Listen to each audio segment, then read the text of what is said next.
Les queremos dar la bienvenida a nuestro webinar organizado por el Equipo Nacional de Consultoría y Payroll. Estamos aquí para hablar de todavía el proyecto de ley con media sanción sobre reforma laboral.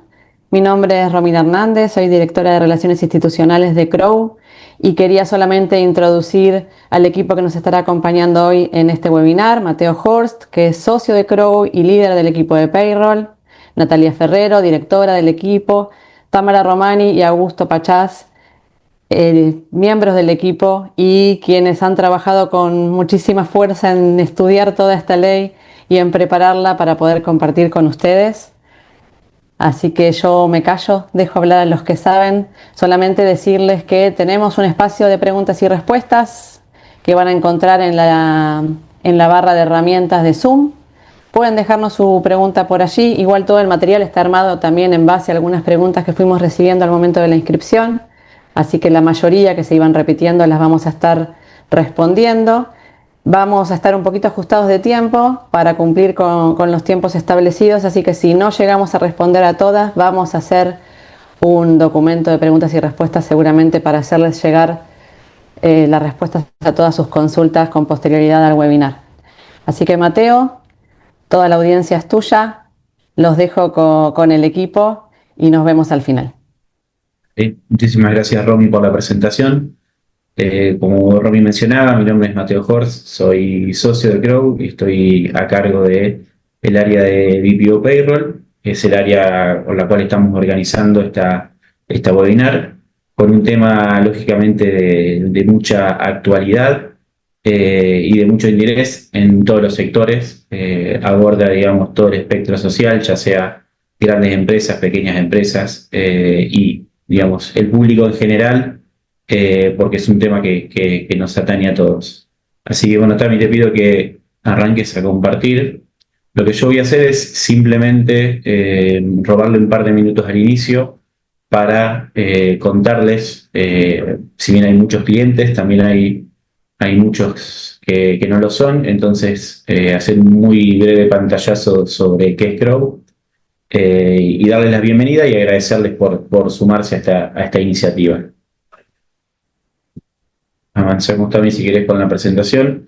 Lo que voy a hacer es contarles qué es Crowe.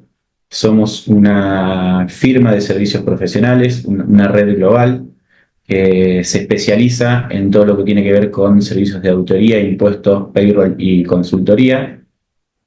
Somos una organización en la cual la excelencia técnica y todo lo referido a estándares de calidad de cara a los clientes son valores o pilares fundamentales.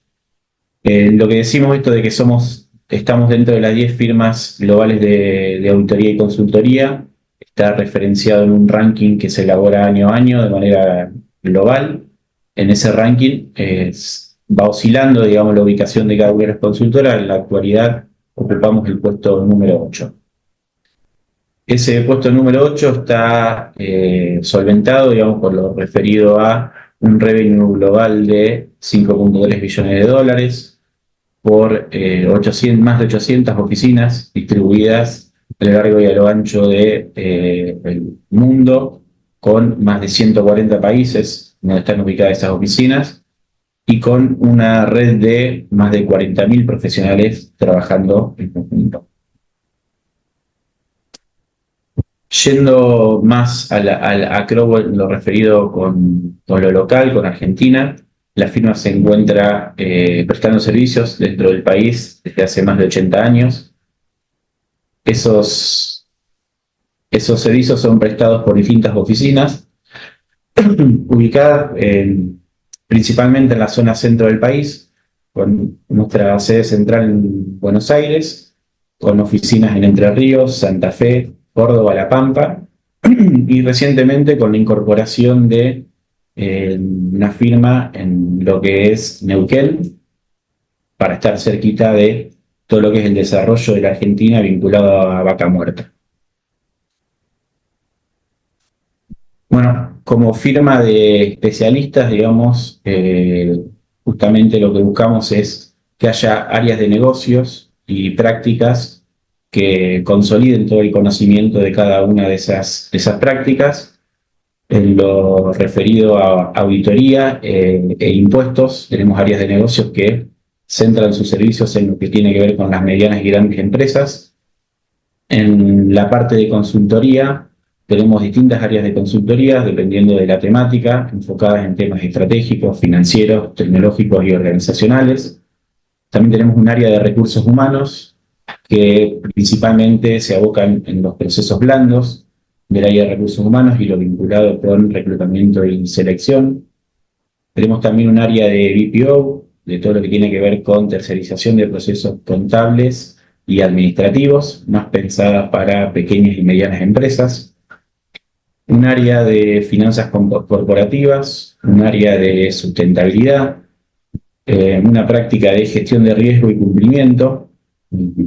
También tenemos un expertise en lo que tiene que ver con marketing estratégico, procesos de sistemas de gestión y, como mencionábamos al comienzo, el área de payroll, que es desde donde estamos organizando nuestra web. Nuestro área de payroll, en lo que refiere a la Argentina, es un servicio el cual está ubicado en el top 3 de las firmas de servicios profesionales vinculados a esta práctica.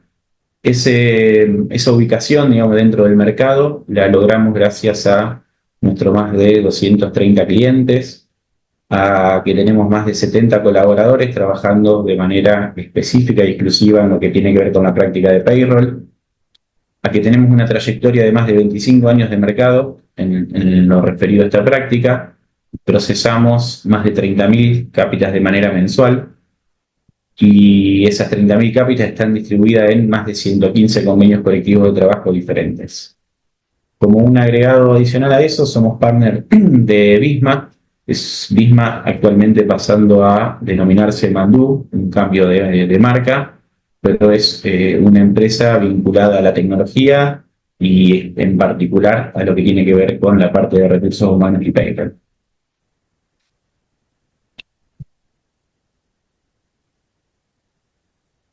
Voy a dar paso, como les decía al principio, les iba a robar muy pocos minutos. La idea es que nos enfoquemos en lo referido a la reforma laboral. Va a ser una tarea, fue una tarea muy compleja articular el espacio, porque la idea era no hacer una sesión demasiado extensa, pero sí poder incluir todos los temas. Así que también hay una parte de preguntas que se abrió, como decía Romy, en los formularios de inscripción. Ya tomamos un poco de esa información para ver cuáles son esos temas donde es necesario profundizar. Así que voy a dar paso a Augusto Pachas para que haga una presentación, y que es Senior Manager del área, y a Tamara Romani, que es nuestra líder técnica. Bien, buenísimo, gracias, Mateo. Solamente a modo de introducción, esto que decía Mateo nos parece importante a medida que vaya avanzando la webinar. Tenemos anotados cuáles fueron las principales dudas, inquietudes que realizaron ustedes a medida que se fueron inscribiendo, por lo cual iremos conversando con Tamara algunos de los puntos, ¿sí? Para empezar, nos parece importante saber el estado actual de lo que es el proyecto de ley de modernización laboral. Recordemos que esto se ingresa el 11 de diciembre del año pasado, ingresa al Senado, y entre el 11 de febrero y el 12 de febrero se produce lo que es la actualización técnica y la media sanción, bajo el nombre de Año de la Grandeza Argentina. La semana pasada, entre el 19 y el 20, se abre el debate en diputados, se realiza la aprobación sin el artículo 44, que es de licencias médicas, por lo cual el estado actual es que regresa al Senado para su revisión final y su sanción definitiva. Entendemos que a fin de esta semana tendremos ya novedades al respecto. Sí, es importante señalar también que este proyecto, en caso de avanzar, trae consigo muchas de las reformas que originalmente se plantearon en en el DNU 7023 y que obviamente quedaron suspendidas mediante medidas cautelares, y se va a avanzar en todo caso como proyecto de ley, ¿sí? También es importante señalar que trae consigo cambios o modificaciones en lo que es la ley de empleo, casas particulares, trabajo agrario, trae también algunas derogaciones, por lo cual le doy paso a Tamara como para que ya nos empiece a contar en detalle cuáles son las principales particularidades de este proyecto. Y como decía, vamos a ir interactuando en las principales dudas que se fueron generando a medida que ustedes se fueron inscribiendo. Bueno, muchas gracias, Agus. Hola, muy buenos días a todos. Bueno, como dijo Agus, este proyecto de reforma o la ley de modernización laboral no es una reforma aislada, sino que es una adecuación integral que afecta a varias normas, no solo la ley de contrato de trabajo. Así que bueno, vamos a ir recorriendo un poco cada uno de los artículos en el orden como están en el proyecto. Por eso vamos a comenzar con lo que es las modificaciones, específicamente en la Ley de Contrato de Trabajo, la Ley 20.744. Y en esta primera parte, donde tenemos varios artículos que se modifican, los que van desde el artículo 2 hasta el artículo 20, que trata lo que tiene que ver con las disposiciones generales, tanto lo que es la definición, alcance, principios jurídicos, los derechos y los procedimientos y beneficios. Acá podemos observar que hay un cambio filosófico profundo. Como primera parte podemos ver que se redefine el ámbito de aplicación a la ley de contrato de trabajo y lo que hace es explícitamente excluir a ciertos sectores que no van a estar dentro de lo que es la ley de contrato de trabajo, y entre ellos tenemos el régimen de casas particulares, que dice que se aplica solamente por remisión expresa. ¿Qué quiere decir? Que la ley de contrato de trabajo se va a aplicar exclusivamente cuando la ley de casas particulares lo diga expresamente. También excluyen dentro de la ley algunas contrataciones de transportes y fletes, trabajadores independientes con colaboradores, los prestadores de plataformas, el personal embarcado y personas privadas de la libertad. Eso se van a regir por fuera de lo que es la ley de contrato de trabajo. Un cambio técnico clave en estos primeros artículos, vemos que hay un cambio de criterio por agrupamiento o por institución, es decir, que ahora ante una duda normativa no se van a aplicar automáticamente las cláusulas más beneficiosas de forma aislada, sino que se deberá evaluar el conjunto completo de normas que rigen en una institución o categoría profesional, por lo cual deja de aplicarse esto de la norma más favorables. Y además también se elimina el principio de justicia social como un criterio de interpretación judicial, priorizando la literalidad de la norma.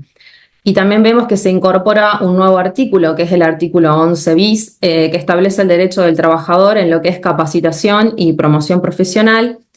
Y también por último, que esto creo que es uno de los cambios más críticos, es el artículo que habla de antigüedad, que en este caso, como bueno, muchos ya sabrán, cuando un trabajador renunciaba o era desvinculado de la organización y luego de un tiempo volvía a prestar servicios bajo el mismo empleador, la antigüedad siempre se computaba desde su primer fecha de ingreso o se le reconocía ese tiempo trabajado anteriormente. Bueno, esto se sigue manteniendo, lo único que ahora se introduce un tope de 2 años.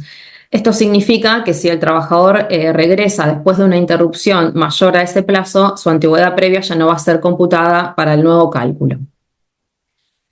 Siguiendo un poco también con los demás artículos, vemos que hay varias modificaciones de lo que va del artículo 21 al 31, ya entrando puntualmente en lo que es el contrato y la relación laboral. Y acá podemos decir que la norma introduce 3 cambios estructurales para dar una previsibilidad a la contratación y reducir el riesgo de juicios por solidaridad. Entre ellos podemos ver que el primero es que se termina con la presunción automática de la relación de dependencia. Acá observamos que según el artículo nuevo, que es el artículo 23, es decir, que si contratás a un profesional que emite factura y recibe un pago vía bancaria, la ley no presume que existe un contrato de trabajo encubierto, que era uno de los temas tal vez que más problemas judiciales solía traer.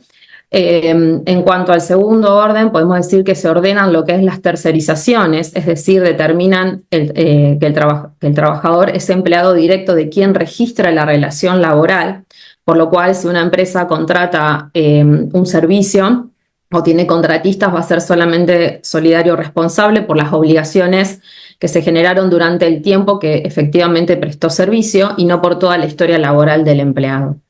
Y como un tercer punto, podemos observar que se pone un freno a todo lo que tiene que ver con la solidaridad en subcontrataciones y grupos económicos. Recuerden que cuando había una subcontratación, la empresa que subcontrataba el servicio era responsablemente solidario por las faltas que esa empresa tenga con sus empleados. Bueno, esto continúa, pero establece que si nosotros le exigimos al contratista los comprobantes de pagos del 931 o RT y constatamos que esté todo ok, ya no seríamos responsablemente solidarios por las obligaciones de ese contratista. Y además, en lo que tiene que ver con grupos económicos o la subordinación, dice que ahora la solidaridad solo se va a existir si se demuestra que hubo un fraude o maniobras fraudulentas entre las empresas que son de un conjunto económico. Siguiendo con lo que tiene que ver con lo que es contrato y relación laboral, hay un artículo 52, que es el de la registración laboral, y creo que es uno de los puntos un poco más celebrados por las empresas, donde busca simplificar y digitalizar las obligaciones de los registros laborales, que sean solo a través de ARCA. Cabe destacar que esto va a ser un proceso de jurisdicción nacional, por lo cual las provincias no van a tener las facultades delegadas en la materia, es decir, que se va a eliminar la obligación de llevar los libros de sueldos físicos y las rúbricas provinciales y los centralizan todo a nivel nacional. Y también destacar que la conservación de los libros es obligatoria por 10 años, siempre hablando de libros digitales. Bueno, esto es un cambio por ahí interesante. Entiendo que podría quedar como libro de sueldo todo lo que es el libro de sueldo digital y que sea solamente por ARCA. Bien. Y acá, Tami, la pregunta que surge es de qué pasa con el costo por rúbricas provinciales.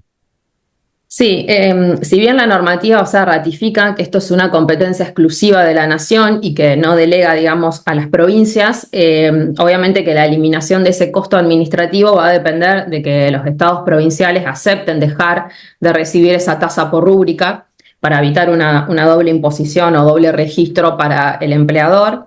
Pero bueno, también tenemos que ver cómo se va a reglamentar esta ley en caso de ser sancionada y si las provincias van a presentar alguna resistencia de ceder esta recaudación, porque de ser así obviamente que podrían enfrentarse con algunos conflictos judiciales o administrativos, pero bueno, se entiende que el espíritu de la ley es que el sistema digital de ARCA sea lo único válido y que sea suficiente para acreditar el cumplimiento laboral a nivel país. Bien. Bueno, lo que más podemos destacar de estos artículos que hablan un poco lo que tiene que ver con la forma, la prueba y la facultad de dirección, lo más destacado de esta modificación es lo del tema del ius variandi, que es cuando el empleador puede modificar formas y modalidades de trabajo, siempre que no se altere la esencia del contrato. Si el cambio causa un daño, el trabajador puede ser despedido. Acá hablamos siempre de que no alteren modalidades esenciales ni causen perjuicio material al trabajador, se eliminó la palabra moral.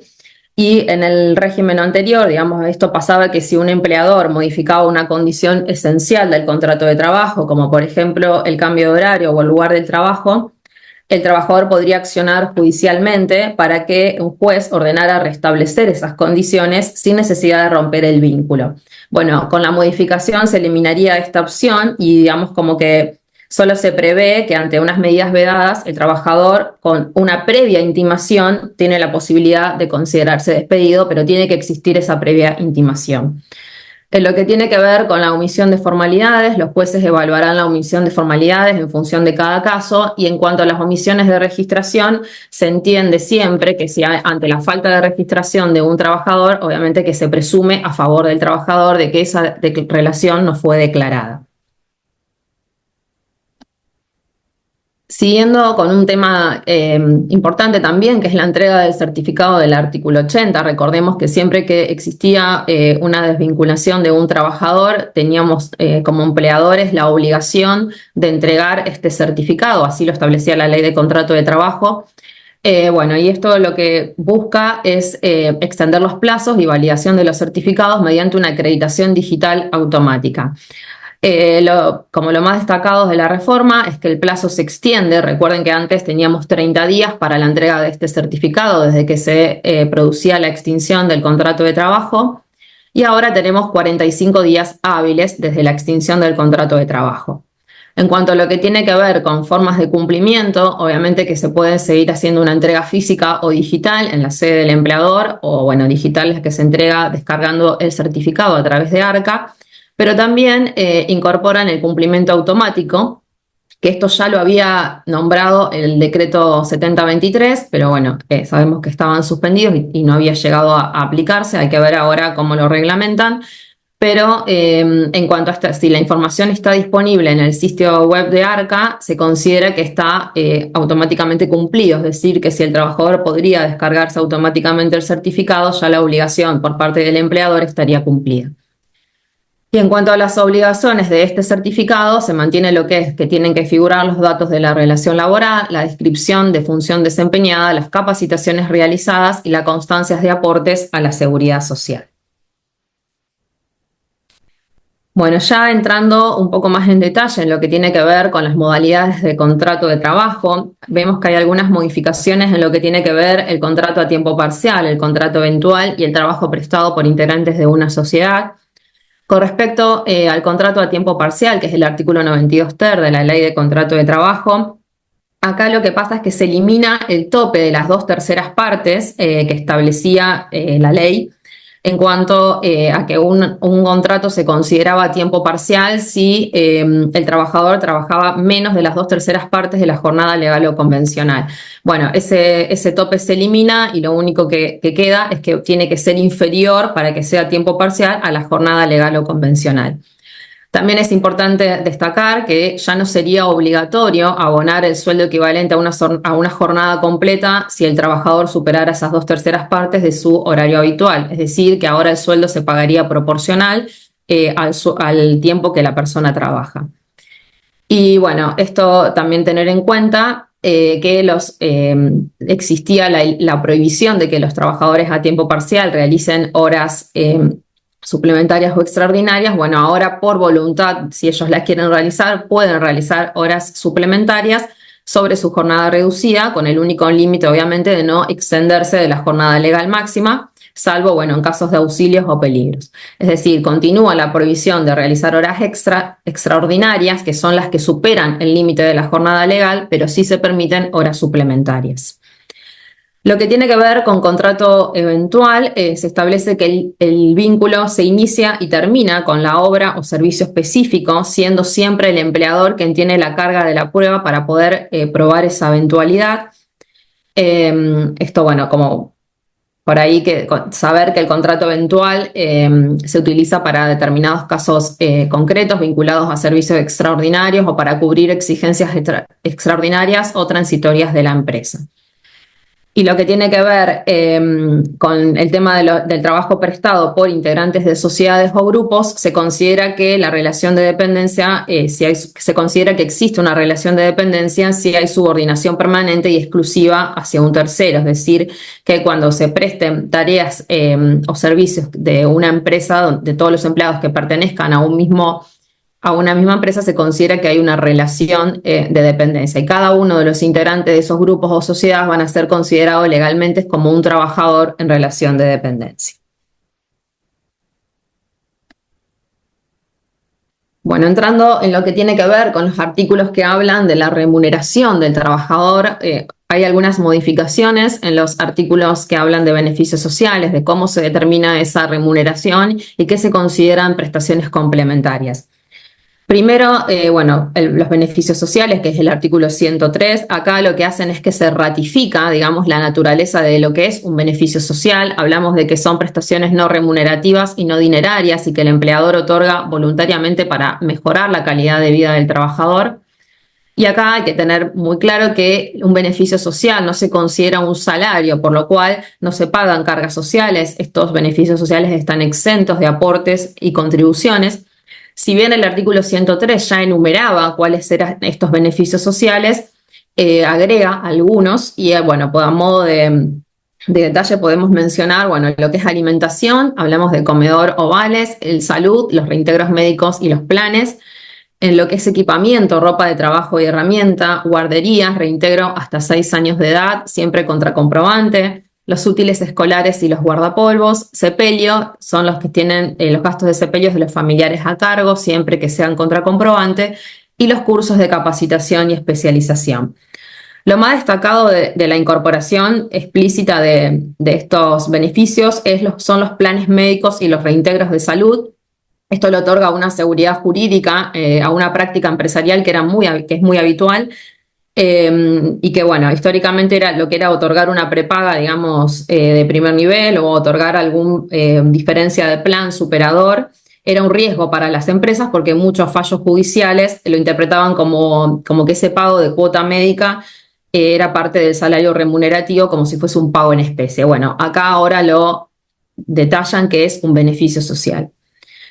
Bueno, y como segundo, lo que tiene que ver con la determinación del salario, acá dice que el salario se puede determinar por modalidad de tiempo o rendimiento, ya sea comisión o unidad de obra, y aclara explícitamente que las propinas no se consideran salarios bajo ningún punto de vista, ni siquiera por usos y costumbres.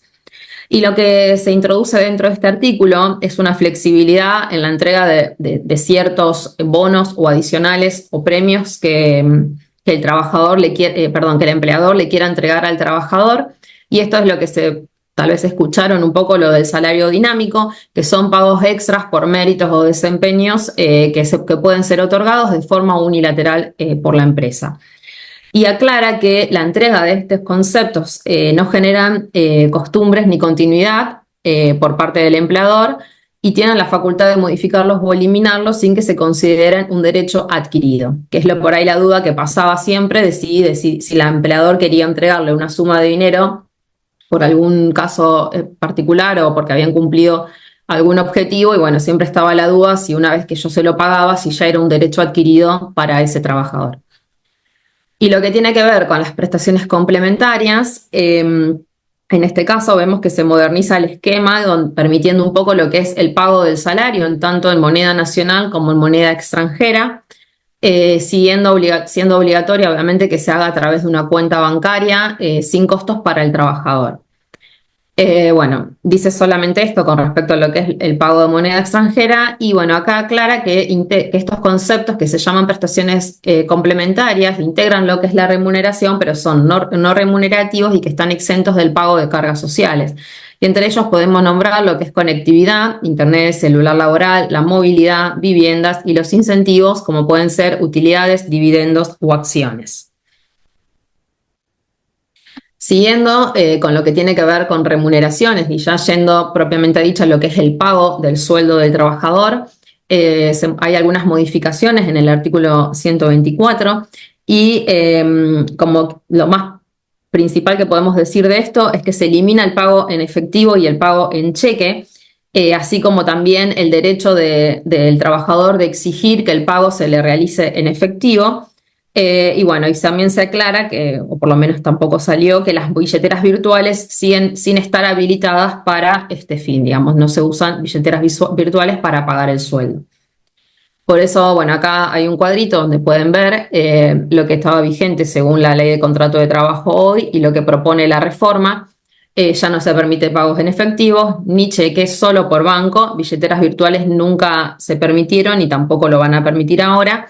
Se elimina el derecho de exigir el pago en efectivo y bueno, la cuenta sueldo sigue siendo gratuita y sin costo para el trabajador. En lo que tiene que ver... Acá la mayoría de las dudas que genera por las personas que se fueron inscribiendo es, la reforma habilita el pago en dólares. ¿Cómo hacen las empresas, cómo hacen las empresas para poder llevarlo en la práctica, ¿no? Ponerlo en forma operativa? Sí, bueno, si bien, como dije, habilita el pago en dólares y es lo único que dice, y también obliga a que sea bancarizado. Entonces acá estamos como un poco en una zona gris de implementación técnica que va a requerir obviamente resoluciones por parte del Banco Central y de ARCA para ver cómo se llevan a la práctica. La verdad es que hoy no existe una reglamentación por parte de estas instituciones que defina alguna trazabilidad cambiaria o cómo se van a liquidar esas cargas sociales si el sueldo se pagan en moneda extranjera. Eso es un poco, bueno, que el artículo solo menciona que es moneda extranjera, pero no hay que ver después qué va a determinar el decreto reglamentario en caso de que la ley salga sancionada. Siguiendo un poco los demás artículos que hablan de la remuneración, tenemos que se mantiene el tope de un 20% de lo que se puede descontar del sueldo, siempre con consentimiento expreso, y las convenciones colectivas no pueden descontar más del 2%, que eso ya lo vamos a ver más adelante cuando hable de algunas modificaciones en lo que tiene que ver con los aspectos colectivos, pero bueno, este tope del 20% que ya existía se mantiene. En cuanto a lo que es en sí el recibo de sueldo, dice que se puede entregar en papel o en formato digital, admite firma digital y firma electrónica y aclara que hoy es válido solo por acreditación bancaria, es decir, que ya con comprobar que se realizó la transferencia del pago del sueldo es suficientemente validez para decir que ese pago se realizó.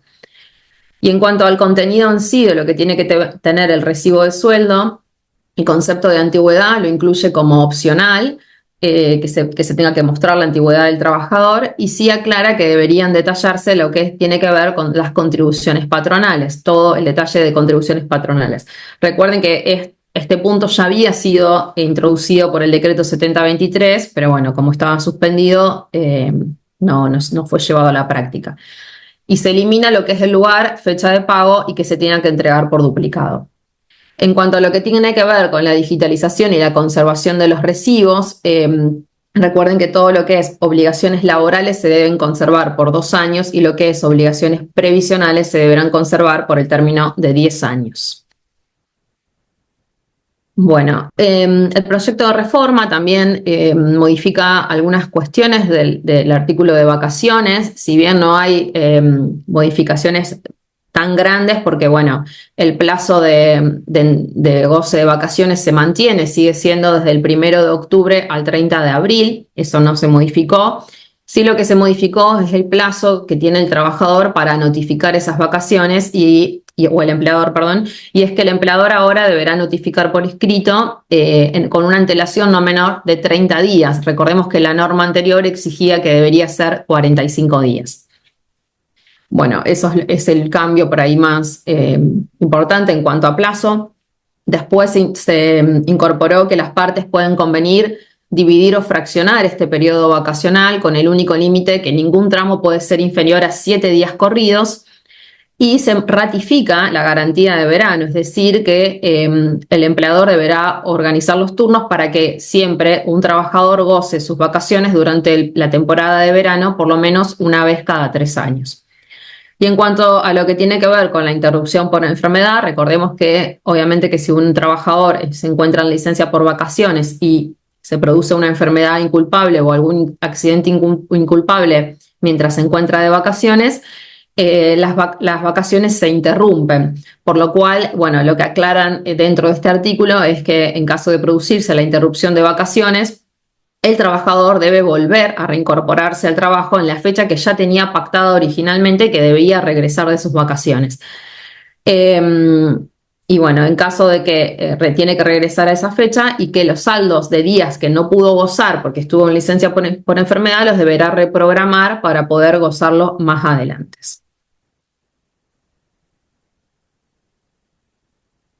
Bueno, en cuanto a lo que tiene que ver con jornada de trabajo, hay dos temas importantes y sé que esto fue un poco lo que más hizo ruido dentro de lo que son algunas modificaciones.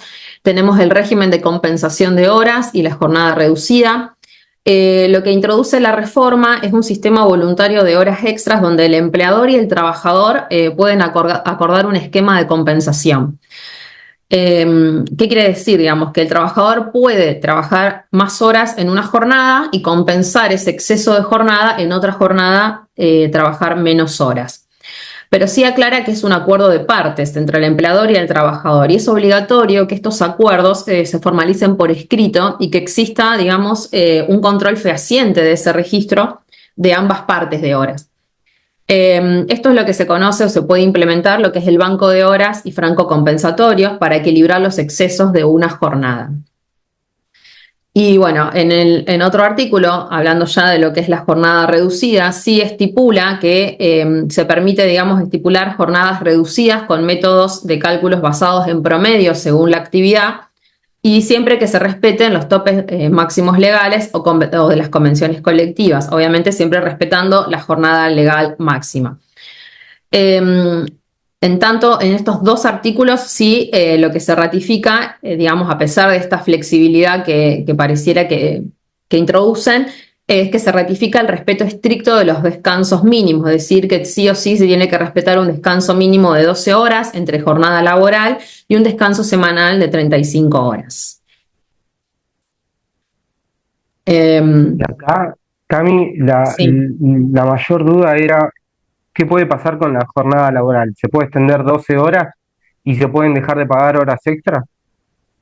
Sí, a ver, debido a que se introduce este límite diario, digamos, de labor, queda condicionado un poco al respecto, digamos, al descanso mínimo, por lo cual se interpreta matemáticamente que como se tiene que respetar 12 horas de descanso entre una jornada y otra, es como que se entiende que la jornada podría extenderse hasta 12 horas.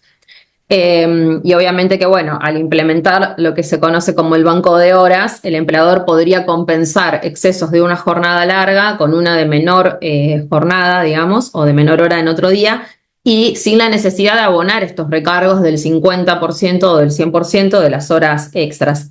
Por lo cual es como que estas horas extras se transforman en un crédito compensable, pero bueno, mediante acuerdos, obviamente. Y lo que sí, por ahí es importante destacar acá, que siempre habla de acuerdo voluntario entre partes y ya elimina lo que tiene que ver la intervención sindical, que por ahí, bueno, es como que esto, es como que quedaría, la flexibilidad genera una incertidumbre porque pareciera como que se puede distribuir, que el empleador lo podría distribuir el tiempo dependiendo su conveniencia operativa, digamos. Entonces es un poco, tal vez hay que ver cómo se llevaría a la práctica, pero bueno, esto es lo que dice el artículo. Bien.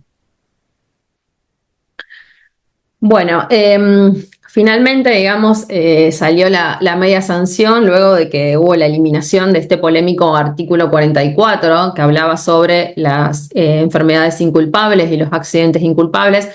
Recordemos que en un primer borrador del proyecto y el que obtuvo la primera media sanción el día 18 de febrero, bueno, perdón, el día 18 no, el 12 de febrero y que luego el 18 volvieron a modificar el texto para que vuelva a ser tratado en diputados. Bueno, se eliminó este artículo que traía algunas modificaciones que, bueno, sabemos y todos conocemos que tuvimos el paro y demás conflictos que estuvimos escuchando.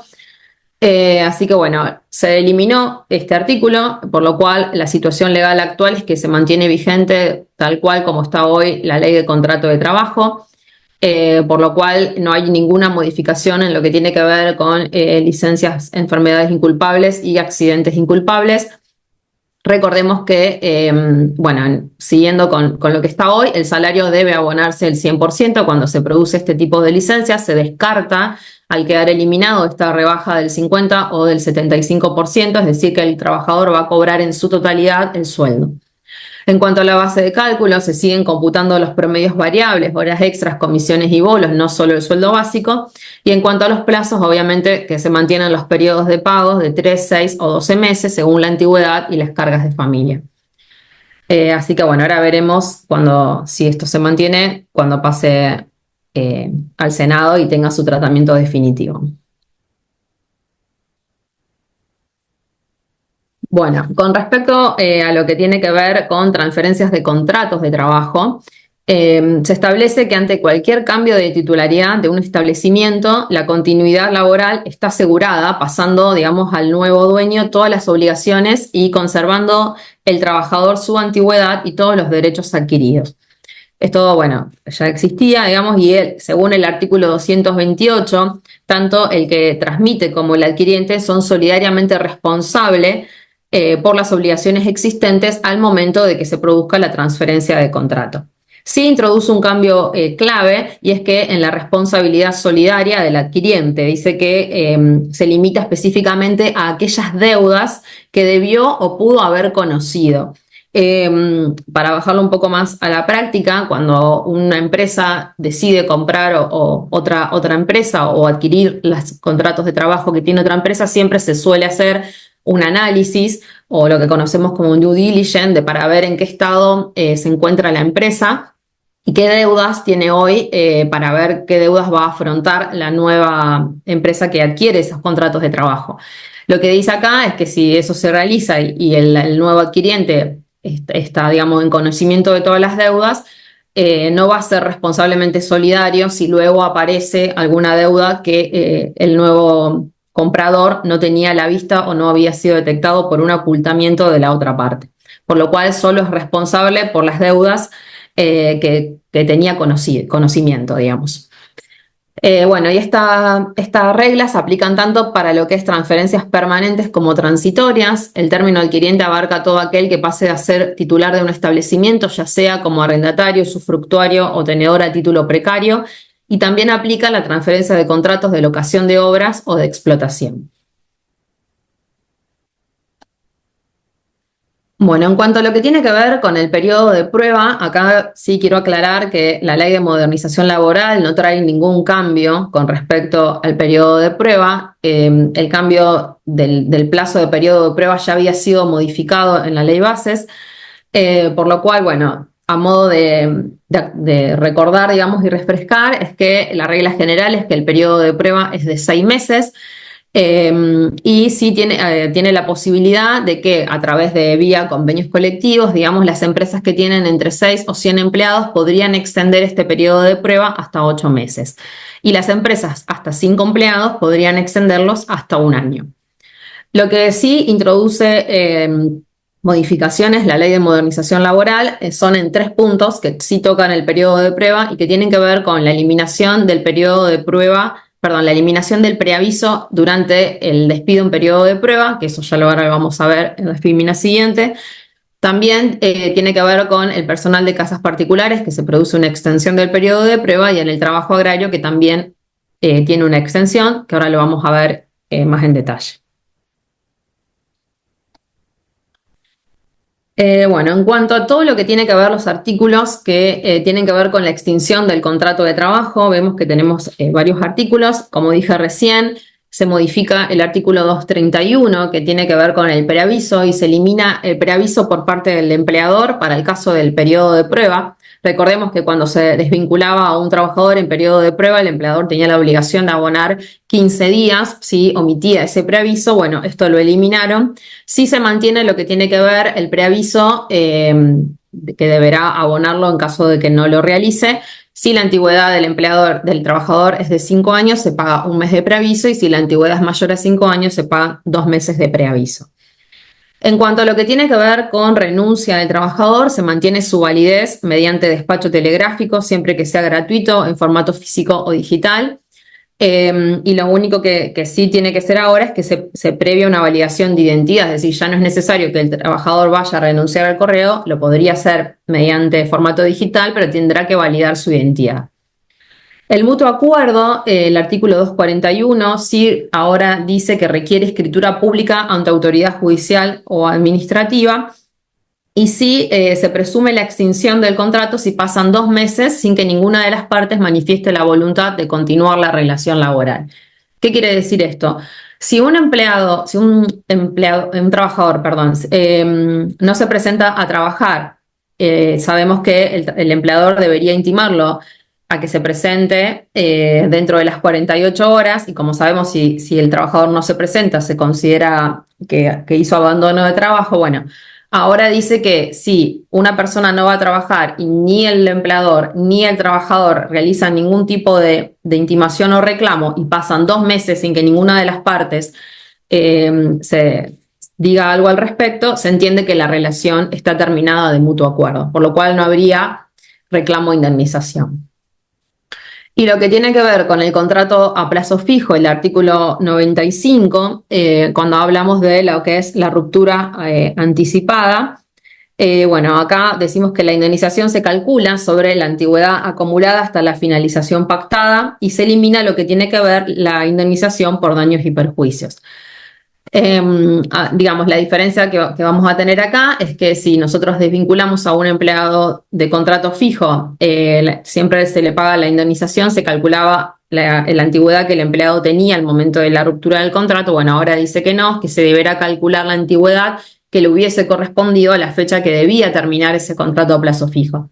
Pero sí elimina la indemnización por daños y perjuicios, que esto era cuando vos los desvinculabas anticipadamente, debías pagarle al trabajador los meses que faltaban para que termine el contrato a plazo fijo. Y lo que tiene que ver con la extinción por fallecimiento, el artículo 248, se establecen quiénes son los sujetos legítimos para el cobro. Y acá los enumeran y dice que son el cónyuge o conviviente, los hijos menores de edad, hijos mayores de edad con el certificado único de discapacidad.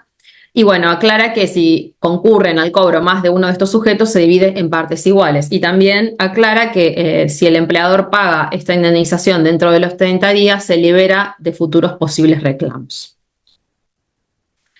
Ya entrando un poco más en lo que es el despido sin causa y el artículo 245 de la indemnización por antigüedad, acá vamos a comentar que la mecánica de cálculo sigue siendo la misma, digamos que se mantiene la fórmula de 1 mes de sueldo por cada año de servicio o fracción mayor a 3 meses, y como base de cálculo sabemos que se toma la mejor remuneración mensual, normal y habitual, y acá sí quiero destacar que la antigua ley decía que debía ser devengada en el último año y ahora agregaron la palabra pagada, o sea, por lo cual tiene que ser devengada y pagada en el último año.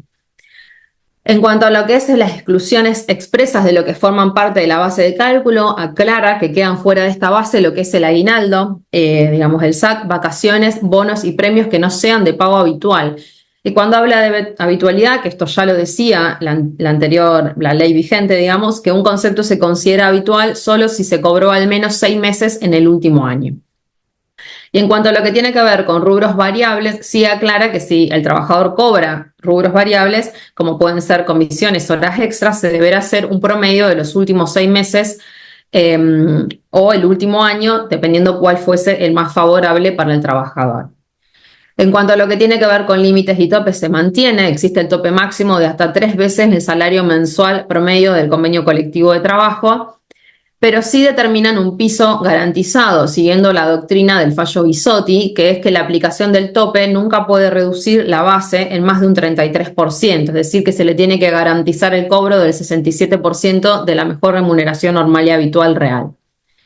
Y hablamos de un mínimo absoluto, es que la indemnización nunca va a poder ser menor a 1 mes de servicio de lo que le hubiese correspondido según el último tiempo trabajado. Bueno, lo que tiene que ver con el fondo de cese laboral también ya había sido introducido por el decreto 7023, donde aclaraba que podía sustituirse esta indemnización por un fondo de cese laboral, siempre aclarando que las partes lo deberían acordar con el convenio colectivo de trabajo. Por lo cual, bueno, no es que era decisión unilateral del empleador, sino que tiene que salir de acordado con el convenio colectivo.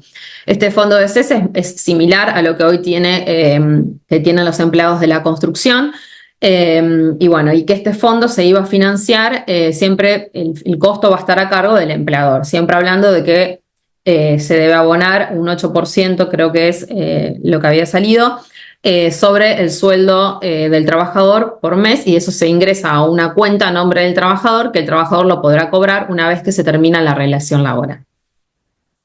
Y sí, nombrar que esta indemnización tiene efecto cancelatorio, es decir, que el cobro de esta indemnización extingue cualquier reclamo definitivamente, y sí incorporan un párrafo de que bloquea lo que es juicio civil, es decir, dicen que es incompatible con reclamos por daños y perjuicios por fuera, por el foro civil, salvo que, bueno, que el despido sea un delito penal, digamos. Como que ahora no podría hacerse tal vez lo que a veces pasaba, que había reclamos por discriminatorios o daños y perjuicios que se llevaban a cabo por la vía civil. Bien, acá Tami, profundizando un poco en lo que tiene que ver la base de cálculo de de la indemnización, ¿qué cambio sustancial tenemos respecto al anterior? Sí, bueno, si bien determina claramente qué conceptos se excluyen, digamos, de esta base, la realidad es que en la práctica el plus vacacional y el aguinaldo no formaban parte de la base de cálculo de la indemnización del 245. Sí es verdad que hay una gran parte de la doctrina o la jurisprudencia que incluía esta parte proporcional del aguinaldo a la base indemnizatoria. Y cuando tal vez lo que pueda hacer un poco de ruido es que cuando enumera los conceptos variables, agrega dentro de estos conceptos las horas extras, que en la anterior ley no estaban. Y acá sí, bueno, podríamos decir que si las horas extras ahora están dentro de la base del promedio, en lugar de tomar la mejor remuneración pura, sí puede hacerse que se licúe el impacto de los picos salariales, y bueno, hará que la base podrá verse un poco disminuida, porque ya no se tomaría la hora extra dentro de la mejor remuneración, sino un promedio variable. Bien.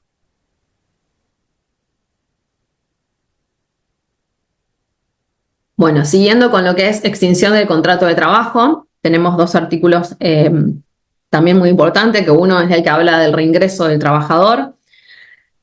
Bueno, sabemos que siempre que se tomaba a un trabajador que ya había sido desvinculado y se lo volvía a contratar, y supongamos que se volvía a despedir ese trabajador, la indemnización que ya se le había abonado en la anterior extinción debía descontarse de lo que correspondía pagarle ahora. Bueno, esto se mantiene, pero sí lo que aclaran es que ese monto de indemnización pagada que se le deberá descontar sí tiene que estar actualizada por el IPC. Y sí se introduce la garantía mínima, es que en ningún caso la indemnización resultante podrá ser inferior a lo que le corresponde si solamente se considera el último periodo de servicios. Y en cuanto al cálculo de antigüedad, aclarar lo que nombré al principio en la primer filmina con respecto al tema de la antigüedad, que el trabajador obviamente se le va a computar su antigüedad anterior, siempre considerando este tope de 2 años, es decir, que no haya transcurrido más de 2 años entre una relación y la otra. En lo que tiene que ver con la actualización de créditos laborales y los pagos en juicios, bueno, aclaran que las deudas laborales se van a actualizar exclusivamente por el índice de precios al consumidor, más un interés adicional del 3% anual. Y sí determinan que todo pago derivado de un juicio debe realizarse mediante un depósito bancario. Las condenas judiciales podrán ser canceladas en cuotas mensuales, ajustada por la fórmula del IPC más el 3%, y aclara que, bueno, las grandes empresas la podrán pagar en 6 cuotas y las pymes, las MIPYMES y personas humanas hasta 12 cuotas. Hablamos siempre de condenas judiciales, no es que la indemnización se va a pagar en cuotas, sino que estamos hablando de condenas que ya tengan sentencia judicial. En cuanto a lo que es pacto de cuotas en litis, los honorarios con el abogado del trabajador no podrán exceder el 20% del monto del proceso y requerirán una ratificación personal y homologación judicial. Y lo que tiene que ver con gastos y honorarios profesionales, la parte vencida no podrán superar el 25% del monto total de la sentencia. Bueno, en cuanto a lo que es licencias médicas, lo que se introducen algunas modificaciones, pero en lo que tiene que ver con el artículo de acreditación y control. Y hablamos puntualmente de los certificados médicos válidos. Para que un certificado médico sea válido, deberá ser digital y tiene que contener un diagnóstico claro, el tratamiento que tiene la persona, días de reposo y firma digital. Esto es importante porque tiene que tener firma digital del médico emitidas por plataformas autorizadas.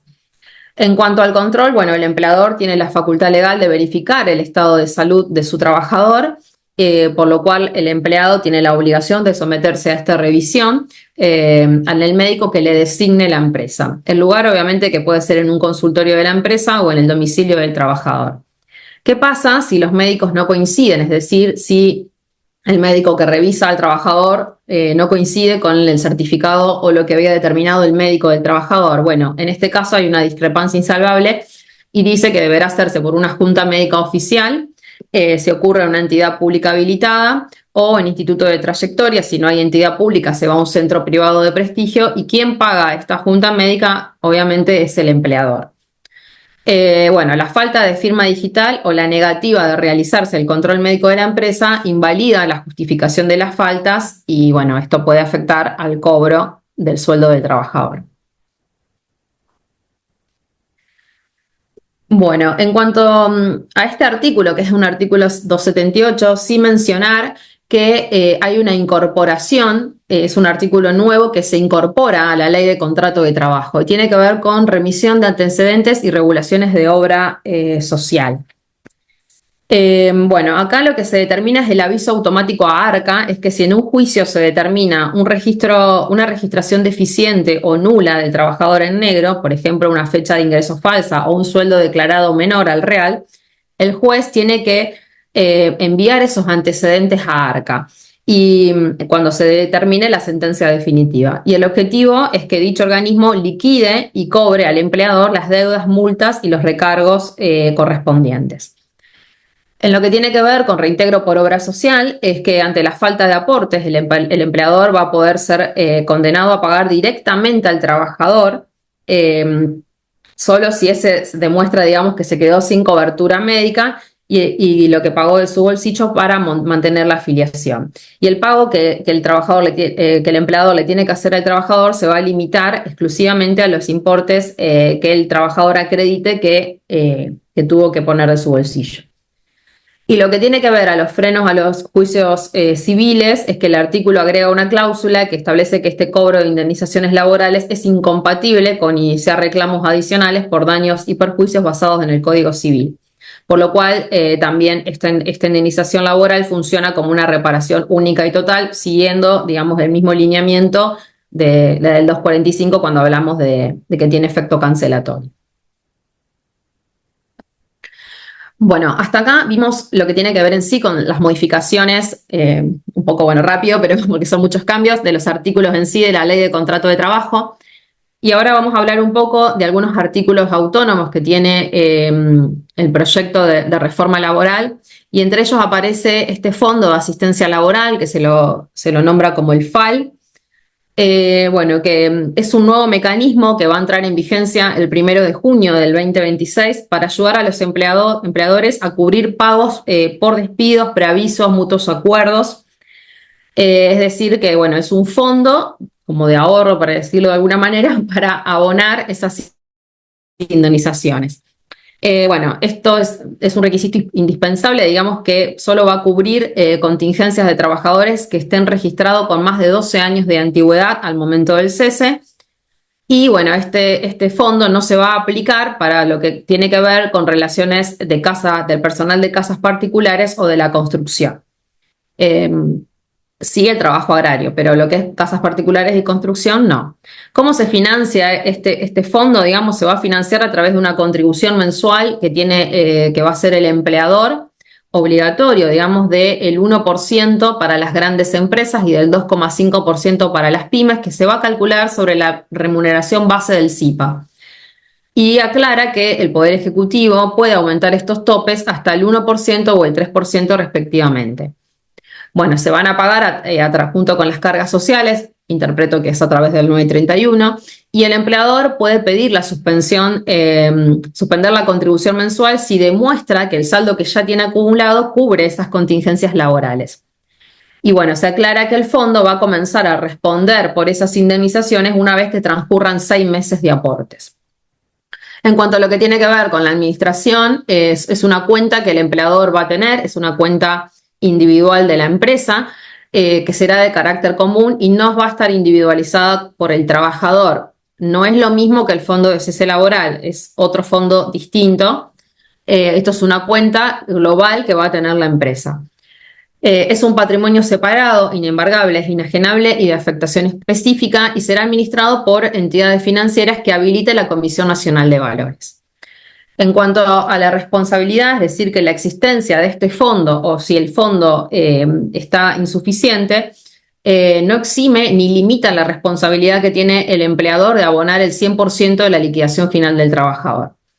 Y bueno, obviamente que quienes aporten a este fondo van a tener algunos beneficios fiscales, entre ellos que los rendimientos del fondo van a estar exentos del impuesto a las ganancias y además van a estar exentos del impuesto al IVA, salvo las comisiones. Y como otro beneficio es que se produce una reducción de las cargas sociales, es decir, que el empleador tendrá una reducción en sus contribuciones patronales al SIPA equivalente al porcentaje que se aporte al FAL. Es decir, lo mismo que aporten, se les va a reducir de las contribuciones al SIPA. La duda, Tami, que aparece en referido al FAL es si se puede interpretar como un nuevo costo impositivo para las empresas. Sí, en realidad, bueno, tenemos el aporte del 1 y del 2,5, digamos, una contribución más que paga la empresa, pero también existe esta compensación de que se van a reducir ese mismo porcentaje de contribución, lo van a poder reducir de la contribución al SIPA, por lo cual de alguna manera estaría neutralizado ese costo. Y bueno, tenemos estos beneficios que tienen las empresas. Sí, tal vez por ahí uno de los mayores debates es quién financia el FAL, dado que, bueno, como hay una baja en la contribución al SIPA, se podría interpretar, digamos, o que implica una menor recaudación en lo que es el sistema jubilatorio. Entonces, un poco por ahí lo que todavía está haciendo ruido y habría que ver cómo se lleva a la práctica esto. Bueno, siguiendo con los artículos autónomos y que otra cosa que introducen dentro de la ley de la reforma laboral es el régimen de incentivo a la formalización laboral. Hablamos del RIF. Pues bueno, es un nuevo régimen de incentivo que busca fomentar lo que es las contrataciones al personal mediante una reducción drástica en las cargas sociales, patronales, digamos, durante los primeros 48 meses de la relación laboral. Para que este incentivo, digamos, funcione, se aplica a nuevas incorporaciones, pero que cumplan requisitos estrictos. Es decir, busca que se regularicen algunas contrataciones, pero bueno, tienen que cumplirse ciertos requisitos. Y entre ellos que el nuevo trabajador que se registre no debe haber tenido una relación laboral registrada hasta el 10 de diciembre del 2025. Tiene que haber estado desempleado en los últimos 6 meses previos al alta. Debe haber estado inscrito como monotributista y que su último empleo haya sido en relación de dependencia en el sector público, nacional, provincial o municipal. Y que los nuevos empleadores, desde el 10 de diciembre del 2025, tienen un cupo máximo del 80% de su personal para este beneficio. Aclara que este beneficio va a tener una vigencia de 1 año a partir de que la ley, bueno, salga sancionada. ¿Cuáles son los beneficios de este régimen de incentivo? Es que durante los primeros 48 meses desde el inicio de la relación laboral, el empleador pagará alícuotas reducidas. Se le va a reducir un 2% en total al SIPA, al Fondo Nacional de Empleo y al régimen de asignaciones familiares, y se va a reducir un 3% con destino a lo que es la INSJP, que hablamos del PAMI. Quedan excluidas de esta rebaja las alícuotas que tienen que ver con regímenes previsionales diferenciales o especiales. El empleador debe elegir usarlo en el momento que da el alta. Si elige no usarlo, no lo puede hacer retroactivamente. No se puede arrepentir y decir, no, ahora no lo aplico y lo quiero retroactivo, no aplicaría. Tiene que tomar la decisión en el momento que va a dar de alta al nuevo trabajador. En cuanto a la prohibición y exclusiones, no pueden, digamos, recontratar a un trabajador que se despidió en los últimos 12 meses. No deben figurar en el REPSAL, que es el Registro Público de Empleadores con Sanciones Laborales. Bueno, si se incurre en prácticas abusivas y se detectan estos, digamos, automáticamente el empleador pierde el beneficio y deberá pagar todas las contribuciones que se ahorró, más los intereses y las sanciones. Y bueno, como algo sí importante a decir acá es que este régimen de incentivo es compatible con los planes sociales, por lo cual los nuevos empleados podrán mantener sus planes sociales por 1 año como subsidio a su salario básico. Bien, la duda interesante que planteaban acá era si la alícuota reducida termina siendo un beneficio o puede llegar a tener algún tipo de riesgo frente a futuras infecciones. Sí, bueno, como vemos, hay una gran baja, digamos, este 5% que se reducen las contribuciones patronales, pero bueno, está condicionado a un cumplimiento estricto, digamos, que si eso no se cumple, obviamente que este ahorro que se hace en las empresas se puede transformar en una deuda contingente, digamos, de alto riesgo. Acá, bueno, como vemos, en caso de que se determine o se determine que, digamos, que hubo prácticas abusivas o que no se cumplió con estos requisitos que exige este régimen, Arca te va a reclamar para atrás todo ese ahorro en contribuciones más los intereses y las sanciones legales que pueden tener por estas nuevas incorporaciones.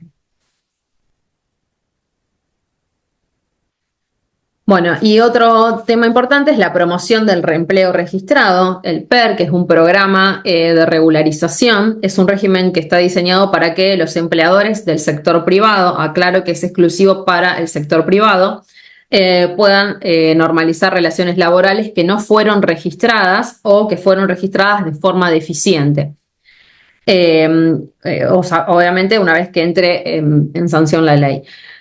Ofrece beneficios cruzados este régimen, es decir, es exclusivo para el sector privado. ¿Qué tipo de irregularidades se admiten? Son las que cuando empleo no registrado o aquellas que son deficientemente registradas. Hablamos de beneficios cruzados porque tenemos algunos beneficios para el empleador, es que la extinción de la acción penal y la condenación de multas, es decir, que se lo va a extinguir al empleador de la acción penal tributaria y le condenan las multas de infracciones y sanciones de diversas leyes. Y tenemos una condenación de deuda mínima del 70%. Se va a condonará el capital e intereses de deudas de seguridad social con un piso garantizando el 70% del total adeudado. Y el otro punto importante es la baja del registro del REPSAL. Es decir, que bueno, si se formalizan dentro de este programa de incentivo, los van a eliminar del registro del REPSAL.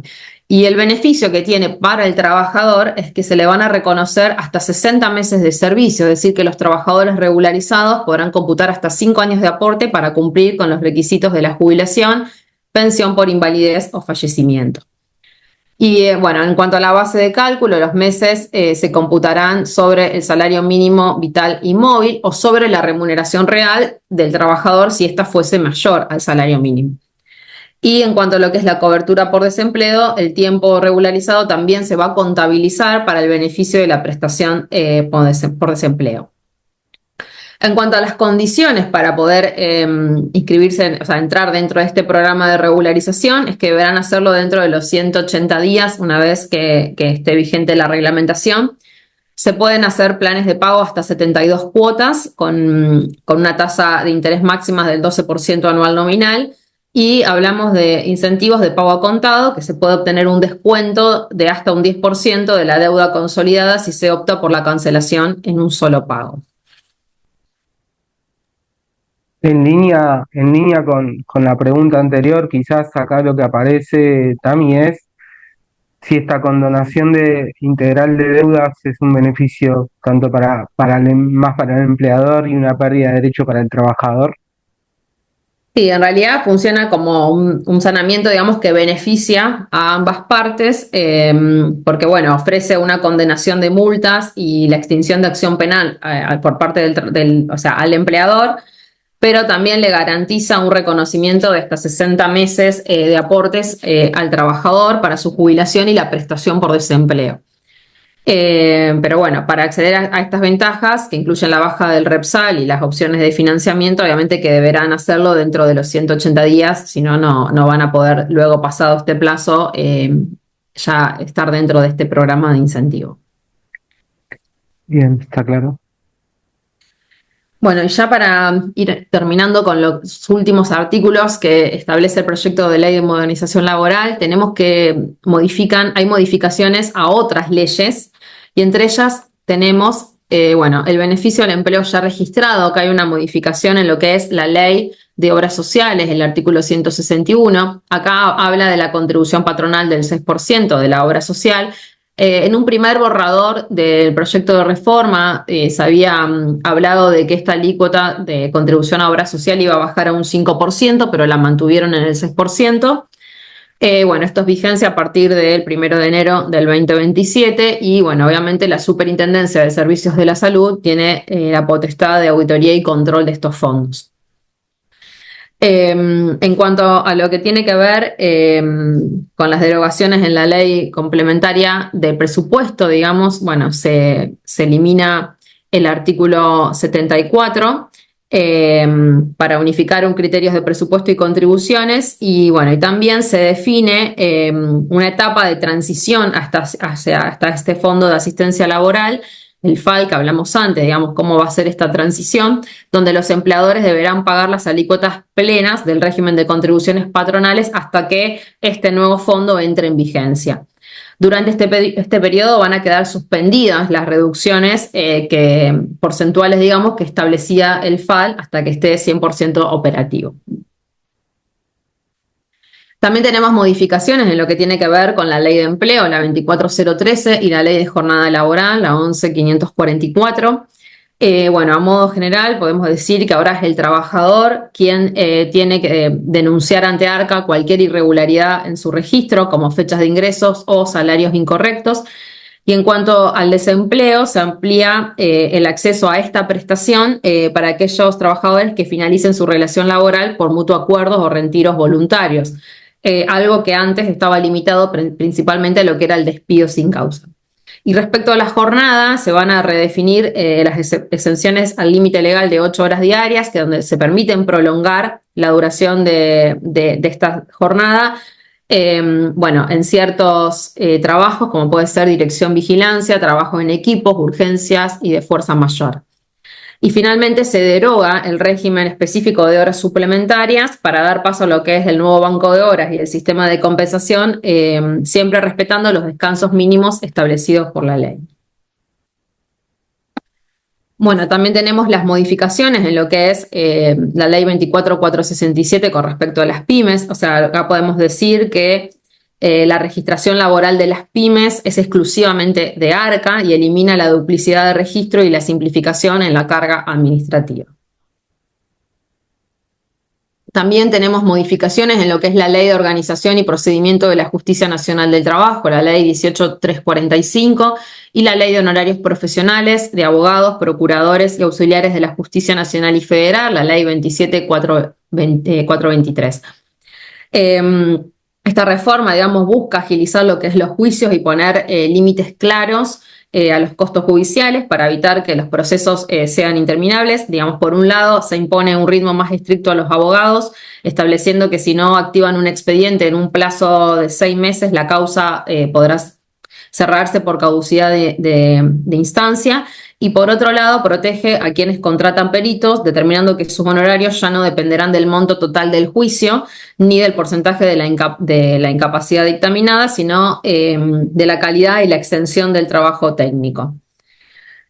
Así que bueno, también realiza topes específicos para lo que es gastos de procesos, no devoren los resultados de la sentencia. Entonces, bueno, lo que es perito y honorario es que los peritos médicos y psicólogos deben ser especialistas en la rama, se desvincula digamos, el pago de honorario a lo que es el monto de la sentencia, se regulan por la calidad y la extensión de la labor y aclara que hay un tope mínimo, se fija un piso de 2 UMA, que es la unidad de medida arancelaria por pericia. En cuanto a lo que es competencia y Estado Nacional, cuando el Estado Nacional sea parte o tercero interesado, la Justicia Nacional de Trabajo pierde la competencia y en estas causas van a pasar al Foro Contencioso Administrativo Federal. En cuanto a la caducidad de instancia, lo que también ya dije, que se reduce a 6 meses en primera instancia y 3 meses en segunda instancia y opera de pleno derecho sin necesidad de una intimación previa. En cuanto a lo que es el traspaso a CABA, se aprueba formalmente un acuerdo firmado el 9 de febrero del 2026 entre el Estado Nacional y CABA, y esto implica que la actual Justicia Nacional de Trabajo dejará de depender de la Nación y pasará a ser administrada y financiada por el Gobierno de la Ciudad de Buenos Aires. Y en lo que es competencia territorial, bueno, se mantienen las opciones del lugar de demanda para el trabajo y se ratifican las competencias específicas de la Ley de Contrato de Trabajo. También tenemos modificaciones en la Ley del Trabajo Agrario, la Ley 26727, y acá podemos nombrar que el empleador directo es siempre quien va a registrar digamos, la relación laboral. Si se usa una empresa de servicios, su solidaridad tiene un límite y solo responde por el tiempo exacto que el trabajador estuvo prestando servicio. O sea que, bueno, para ponerlo más en palabras, digamos, ¿quién es el empleador directo de ese trabajador agrario? El que registra la relación laboral. Y la empresa usuaria solo responde por el tiempo que prestó servicio. Acá aclara que los dueños que arriendan tierras o equipos no tienen responsabilidad solidaria. En cuanto a lo que es los contratos, podemos, digamos, se abraza la naturaleza del campo y dice que los trabajadores temporarios pueden ser contratados una y otra vez para lo que es cosecha sin que eso cambie la esencia de un contrato eventual. Y para los permanentes, esto sí es, por ahí lo que más destacamos es el plazo del periodo de prueba, como había dicho anteriormente, que se establece en un plazo de 8 meses para los contratos permanentes de prestación continua. Aclarar que el periodo de prueba del trabajador de agrario es el más extenso que tenemos. Lo que tiene que ver con remuneraciones y beneficios, aclara que lo que es salario se van a negociar con la Comisión Nacional del Trabajo Agrario. Nunca pueden ser inferiores al salario mínimo y, bueno, los empleados temporarios mantienen las asignaciones familiares y pasan automáticamente al régimen no contributivo al finalizar el contrato. También aclara que digamos, se mantienen las facultades que tiene la Comisión Nacional del Trabajo Agrario para organizar lo que es categoría, funcionamiento y condiciones laborales, y también determina que la Comisión Nacional de Trabajo Agrario puede fijar por situaciones de emergencias climáticas o fuerza mayor, con voto obviamente del sector empleador, unas sumas o asignaciones no remunerativas, y que estos programas de asignaciones son opcionales para el trabajador. También aclarar que lo que tiene que ver con la actualización de créditos laborales del trabajo agrario, también siguiendo el lineamiento de lo que dice la norma general, se van a actualizar por IPC más un 3% anual. También tener en cuenta que se derogan 3 artículos de esta ley, el artículo 13, el 18 y el 21. El 13 hacía referencia a lo que es la solidaridad en la subordinación y delegación, también siguiendo un poco con los cambios que introduce en la ley en cuanto a lo que es subordinación y solidaridad. Y el artículo 18, que trataba sobre el contrato de trabajo agrario permanente de prestación discontinua. Y el 21, que es relativo a la responsabilidad de cesionarios y contratistas. Bueno, aclarar obviamente que los trabajo horario se rige por su ley específica y que tiene aplicación supletoria a la ley de contrato de trabajo, obviamente en lo que sea compatible. En este punto, Tami, ¿qué significaría entonces que no esté más la prestación discontinua? Sí, digamos que antes cuando un trabajador era contratado para tareas cíclicas o estacionales, de una manera reiterada se consideraba que era un trabajador de prestación discontinua. Ahora la reforma establece que la celebración de sucesivos contratos temporarios para atender a estas necesidades cíclicas no modifica la naturaleza temporal del vínculo y que no importa la cantidad de veces que se repita la contratación, digamos. Las tareas que antes podían caer, digamos, en una discontinuidad, ahora se van a absorber bajo el concepto del contrato del trabajo temporario y cubre necesidades cíclicas, estacionales, temporales y demás, por lo cual no haría más ruido esto de contratar o hacer varios contratos sucesivos siempre que hablemos de que son para tareas cíclicas. En lo que tiene que ver el personal de casas particulares, que es la ley 26.844, la reforma, bueno, lo que más establece la reforma es el periodo de prueba, que se va a extender hasta 6 meses, esto siguiendo el lineamiento también con la norma general de la ley de contrato de trabajo.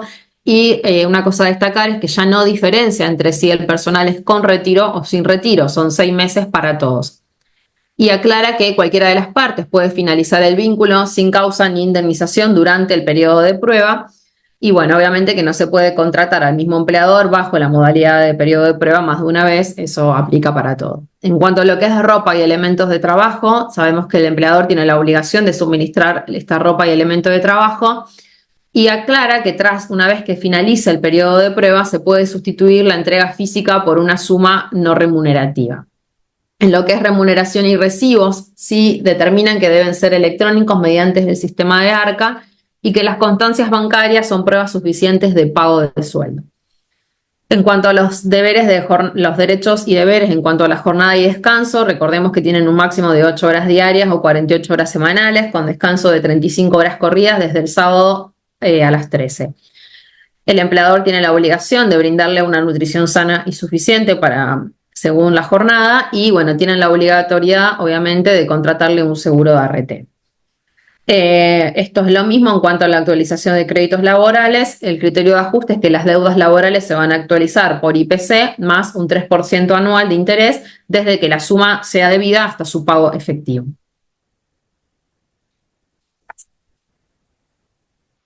Bueno, y para ir terminando tenemos algunos artículos autónomos que también se introducen dentro de la reforma, y podemos hablar de la formación básica laboral, que es el artículo 148 y 149.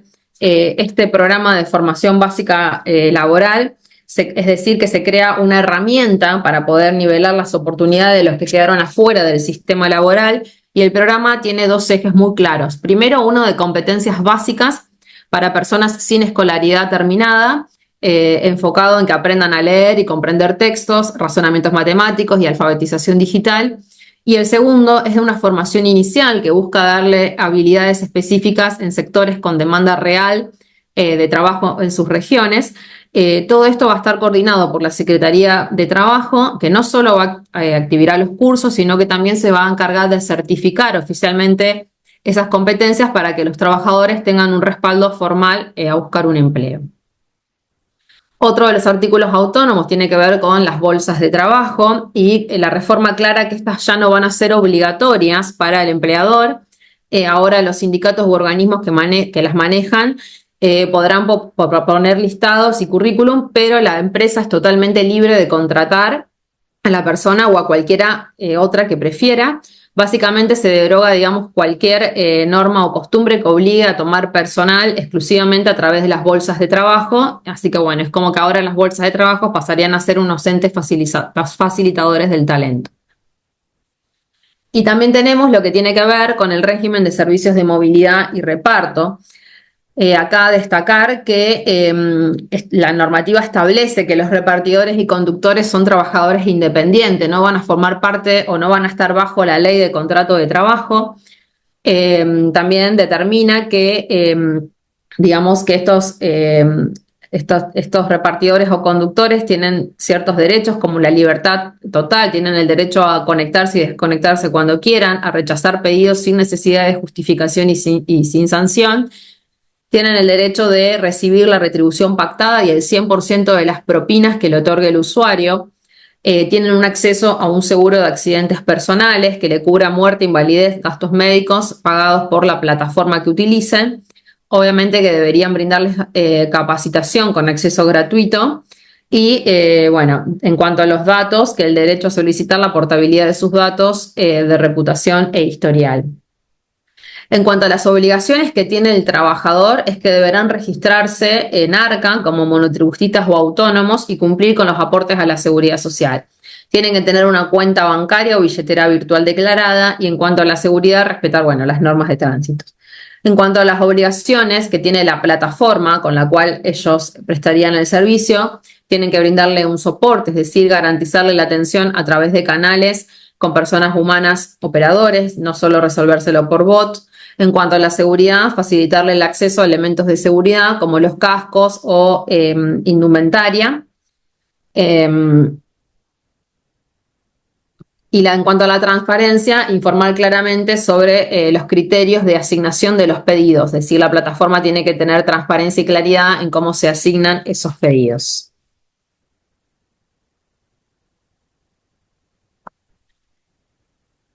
Y bueno, por último, también tenemos algunas modificaciones a leyes que tienen que ver con los aspectos colectivos, y tenemos la modificación a la ley de asociaciones sindicales, que es la ley 23.551, y los cambios más relevantes se centran con limitar ciertas facultades gremiales y facilitar la pluralidad de la representación. En primer lugar, digamos que se rompe con lo que es la exclusividad de los sindicatos con personería gremial para negociar.